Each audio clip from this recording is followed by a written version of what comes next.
happen. Governor, they never disappoint. Governor Brown, the floor is yours. There we go. Thank you. So I feel I speak with some authority. I'm the oldest governor in the United States of America, still serving. All the people I ran against in 1974 are now dead. I love Jerry. And I continue following a very proud tradition of environmental protection, a tradition that goes back to Richard Nixon and Ronald Reagan, when California was granted the right to carve out its own pollution control regulations on tailpipe emissions in particular, because the smog was so bad in Los Angeles. And that tradition has been followed by governors of both parties in California. And to lend a note of continued optimism, California has 2 or 3 times more cars than it did 50 years ago, yet the air is 95% cleaner. So it can be done. It was done in Los Angeles, it can be done in Beijing, it can be done in a lot of other places. It just takes investment, political will, technology. So I've got 6 simple points.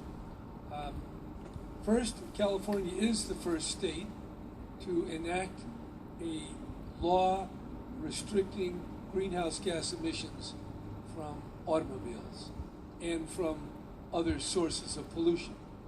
And by the way, that was signed by my predecessor, who has spoken here at the United Nations, Arnold Schwarzenegger.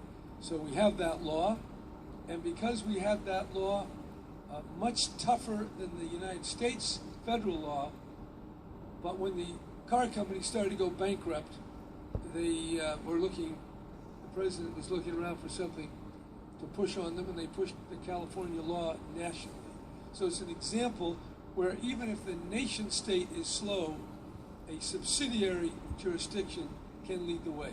And California has led the way in tailpipe emissions, but also in renewable electricity. A few years ago, the electric companies in California said they could not meet a 20% renewable goal by 2020. They are now over 25%. And I'm confident that by 2030, we will have 50% of our electricity generated by renewable energy. And we don't count nuclear, we don't count hydro. So we're stimulating some very important renewable energy sources. So we have the goal of 50%, we're at 25. Fourth point, we have a new scoping, which is a regulatory framework which initiates a process, and we have a plan to reduce short-lived climate pollutants, such as methane, black carbon, and others. Real gain to be had, and California is doing that. We have our own cap and trade program, and we're linked with Quebec and Ontario, and we hope other states will join us.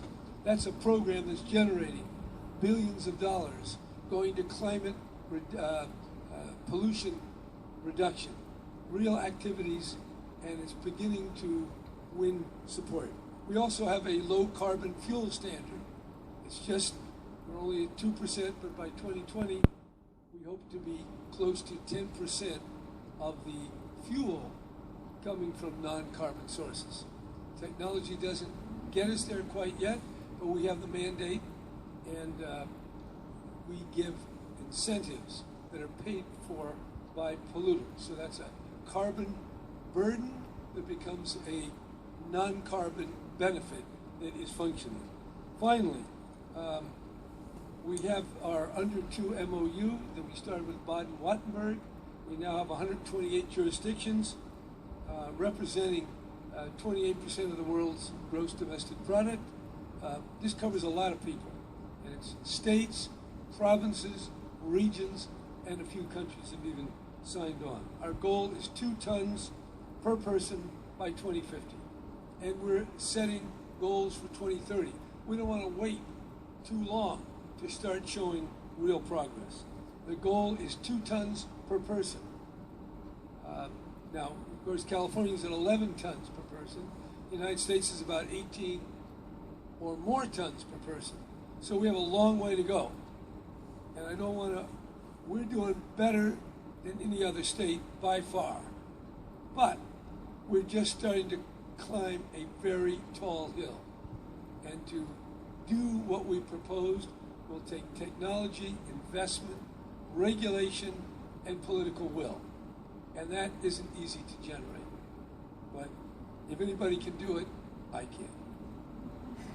I follow Al Gore with my optimism. Thank you.